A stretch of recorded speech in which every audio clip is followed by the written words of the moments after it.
Good morning students.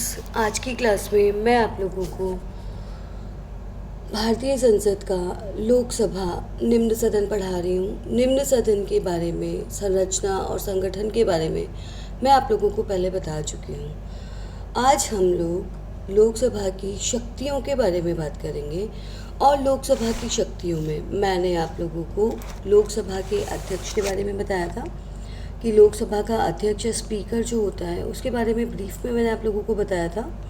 Lok Sabha का अध्यक्ष सदन में व्यवस्था व मर्यादा बनाए रखता है। वह सदन के नेता से परामर्श करके विभिन्न विषयों पर विचार विमर्श के लिए समय निर्धारित करता है। उसकी अनुमति के बिना सदन में कोई प्रस्ताव पेश नहीं किया जा सकता। संविधान तथा प्रक्रिया संबंधी नियमों की व्याख्या भी लोकसभा अध्यक्ष करता है। लोकसभा का अध्यक्ष सदन में मतदान नहीं करता, लेकिन यदि कभी मतदान के समय गतिरोध उत्पन्न हो जाए या समान मत पड़ता है तो निर्णायक वोट डालने का वो अधिकारी होता है।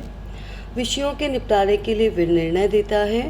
गणपूर्ति न होने पर सदन को स्थगित कर सकता है और सदन को संबोधित कर सकता है।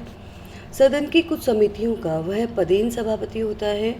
वह प्रवर समितियों के सदस्यों की नियुक्ति भी करता है। सामान्यतया सदन की कार्यवाही हिंदी और अंग्रेज़ी में ही होती है, लेकिन यदि अध्यक्ष चाहे तो किसी मेंबर को या किसी भी लोकसभा के सदस्य को अपनी मातृभाषा में भी भाषण देने के लिए संबोधित कर सकता है।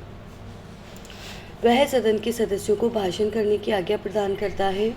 यदि कोई अमर्यादित या असंसदीय भाषा का प्रयोग करता है तो अध्यक्ष उन्हें ऐसा करने से रोक सकते हैं। प्रधानमंत्री के अनुरोध पर वह सदन की गुप्त बैठक की आज्ञा दे सकते हैं। उनकी आज्ञा के बिना लोकसभा की सीमा के अंतर्गत किसी प्रकार की कानूनी कार्यवाही नहीं की जा सकती।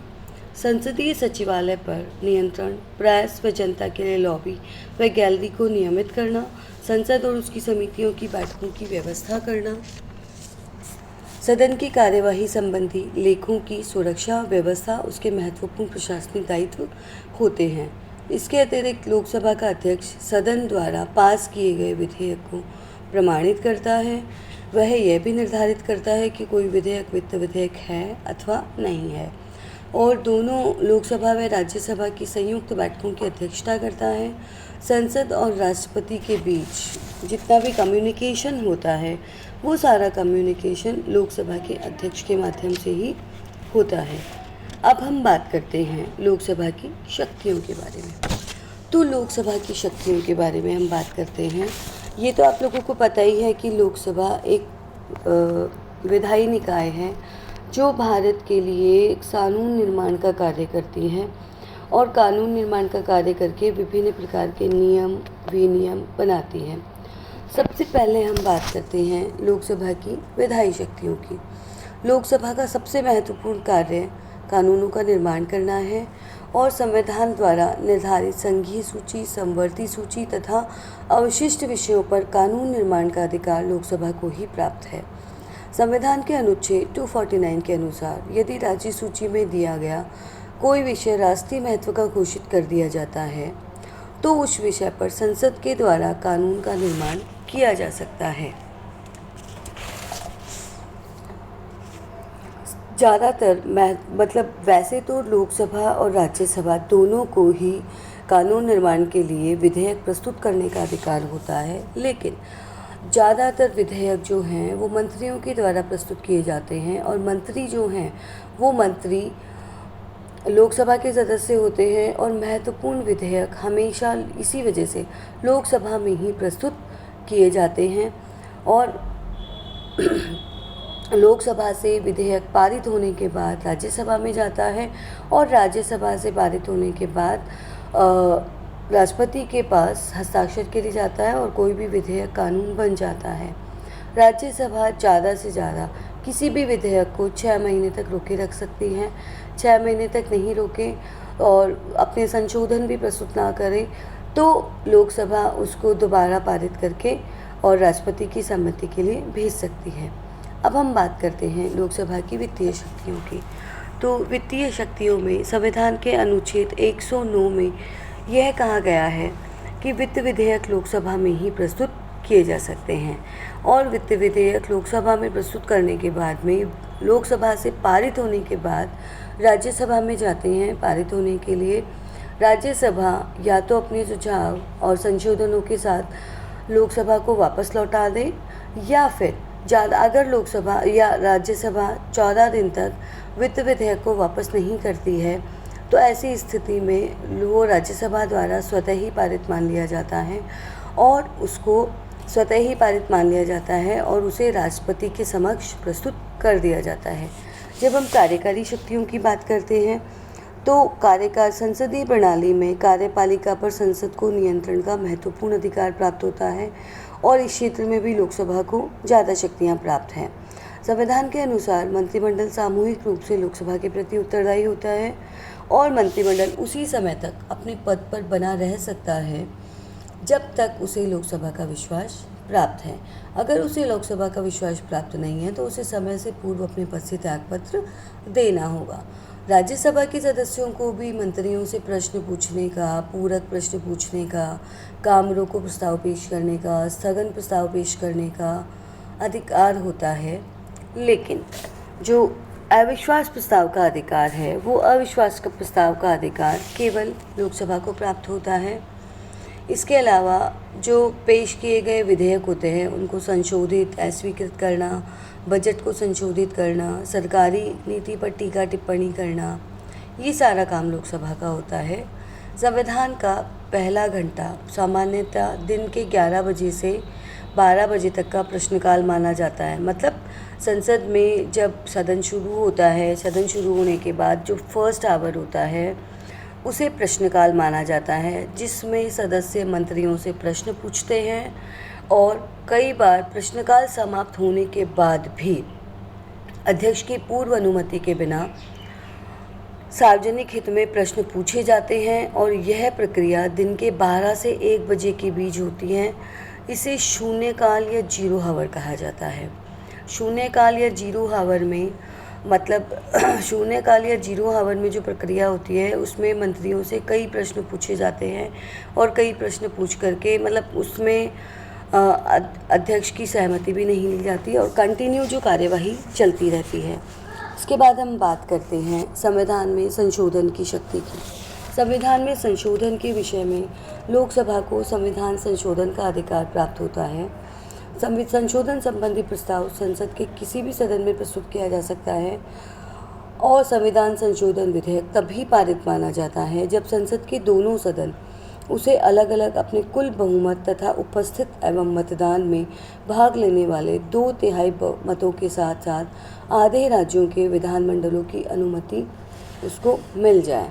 और राज्यों के अधिकारों से संबंधित विषयों में तभी संशोधन किया जा सकता है जब कम से कम आधे राज्यों के विधानमंडलों की सहमति मिले। इस प्रकार हम ये कह सकते हैं कि संविधान जो संसद है या लोकसभा है उसकी संविधान संशोधन की जो शक्ति है वह असीमित नहीं है। उसका कारण ये है कि संविधान के किसी भी धारा में परिवर्तन संशोधन किया जा सकता है। राज्यों से संबंधित विषयों में तभी संशोधन किया जा सकता है जबकि राज्य विधानमंडल उसके लिए अपनी सहमति दे। लेकिन जो संसद है या लोकसभा और राज्यसभा है उन्हें संविधान के मूल ढांचे में परिवर्तन करने का अधिकार नहीं है। संविधान के मूल ढांचे में परिवर्तन के विवाद में गोलकनाथ विवाद में सर्वोच्च न्यायालय ने यह निर्णय दिया था कि संसद ऐसा कोई भी संवैधानिक संशोधन नहीं कर सकती जो मौलिक अधिकारों को छीनता या कम करता हो।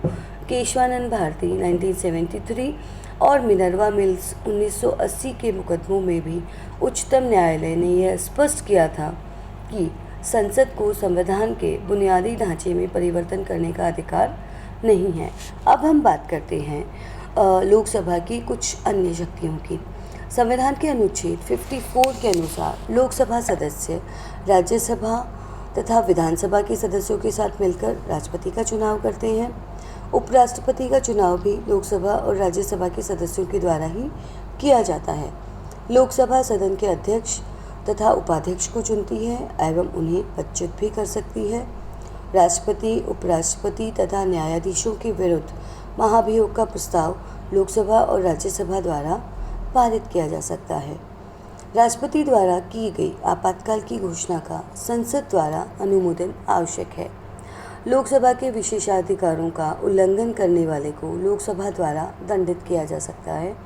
भारतीय संघ में नए राज्यों का प्रवेश व वर्तमान राज्यों की सीमाओं में परिवर्तन संबंधी कानून संसद के द्वारा ही बनाए जाते हैं। राज्यों की विधान परिषद को निर्मित या समाप्त करना संसद का कार्य होता है। इस प्रकार जो भारतीय संसद का निम्न सदन है लोकसभा, उसे बहुत से अधिकार दिए गए हैं और उन अधिकारों की श्रेणी में, उन अधिकारों की श्रृंखला में अगर हम बात करें तो लोकसभा और राज्यसभा के कंपैरिजन को अगर हम देखते हैं तो लोकसभा को ज़्यादा अधिकार दिए गए हैं और आलोचक तो ये भी कहते हैं कि राज्यसभा केवल एक विलंबकारी सदन है और उसे समाप्त कर दिया जाना चाहिए, लेकिन ऐसा नहीं है। संविधान संशोधन संबंधी महत्वपूर्ण मुद्दे होते हैं। इसके अलावा कई बार जब लोकसभा विखंडित हो जाती है तो ऐसी परिस्थिति में राज्यसभा के द्वारा कार्य किए जाते हैं और दोनों मिलकर के संसदीय प्रणाली की यह आवश्यकता भी होती है कि विधायिकाएँ द्विसदनात्मक होनी चाहिए। द्विसदनात्मक विधायिका अगर नहीं होगी तो शासन का संचालन, कानूनों का निर्माण ठीक प्रकार से नहीं हो पाएगा। अब हम बात करते हैं कानून निर्माण की प्रक्रिया की। कानून निर्माण की प्रक्रिया में संसद के किसी भी सदन में मतलब संघ सूची, समवर्ती सूची एवं अवशिष्ट विषयों के संदर्भ में लोकसभा या राज्यसभा में किसी भी विषय का प्रस्ताव पारित किया जा सकता है। प्रस्ताव का प्रस्तुतिकरण विधेयक का प्रथम वाचन होता है। प्रस्तुतिकरण के पश्चात यह देखा जाता है कि यह वह सरकारी विधेयक है या गैर सरकारी विधेयक है। उसके पश्चात विधेयक के उद्देश्यों पर विचार किया जाता है और विधेयक की प्रतियां सदन के सदस्यों को बांट दी जाती है। अति महत्वपूर्ण विधेयक जो होते हैं उस पर तुरंत विचार विमर्श प्रारंभ हो जाता है और अगर बहुत महत्वपूर्ण विधेयक नहीं है तो फिर उसे दोनों सदनों की प्रवर समिति के पास भेजा जाता है। कुछ विधेयकों को समिति स्तर से गुजरना पड़ता है। यह विधेयक का द्वितीय वाचन कहलाता है। द्वितीय वाचन के बाद दोबारा इसकी बैठक होती है। दोबारा उसकी बैठक होने के बाद सदन के सदस्य दोबारा उस पर विचार विमर्श करते हैं। विचार विमर्श करने के पश्चात समितियों के द्वारा जो सुझाव दिए जाते हैं उन सुझावों के आधार पर जो विधेयक के प्रस्तुत करने वाले हैं वो उसके संबंध में अपनी रिपोर्ट पेश करते हैं। उसके पश्चात उस पर मतदान करवाया जाता है। मतदान के पश्चात अगर एक सदन से विधेयक पारित हो जाता है तो वो दूसरे सदन में जाता है।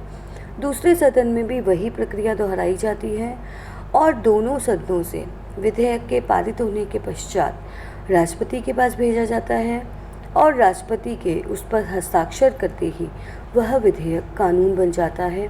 इस प्रकार भारतीय संसद के द्वारा विभिन्न प्रकार के विषयों पर कानूनों का निर्माण किया जाता है और वास्तविक लोकतंत्र की स्थापना के लिए जिस तरह की आवश्यकता होती है जिस तरह की परिस्थितियाँ होती हैं उन परिस्थितियों के अनुसार विभिन्न प्रकार के कानूनों का निर्माण किया जाता है। इस प्रकार लोकसभा, राज्यसभा और राष्ट्रपति मिलकर भारत की संसद का निर्माण करते हैं। भारतीय संसद ब्रिटेन की संसद के समान शक्तिशाली नहीं है, क्योंकि भारतीय संसद के द्वारा जो भी कानून बनाए जाते हैं उन कानूनों की वैधता की जांच करने का अधिकार न्यायालय के पास होता है। सर्वोच्च न्यायालय न्यायिक पुनरावलोकन के माध्यम से व्यवस्थापिका द्वारा निर्मित किए गए कानूनों की वैधता की जांच कर सकता है और अगर वो संविधान के अनुसार नहीं है तो न्यायालय उन्हें अवैध भी ठहरा सकता है। तो इस प्रकार भारतीय संसद संवैधानिक सीमाओं में रहते हुए अपने कर्तव्यों का पालन करती है। और चूंकि हमारे यहाँ संसदीय शासन व्यवस्था है, संसदीय शासन व्यवस्था में व्यवस्थापिका और कार्यपालिका आपस में घनिष्ठ रूप से संबंधित होती हैं और दोनों एक साथ मिलकर के कार्य करती हैं। धन्यवाद।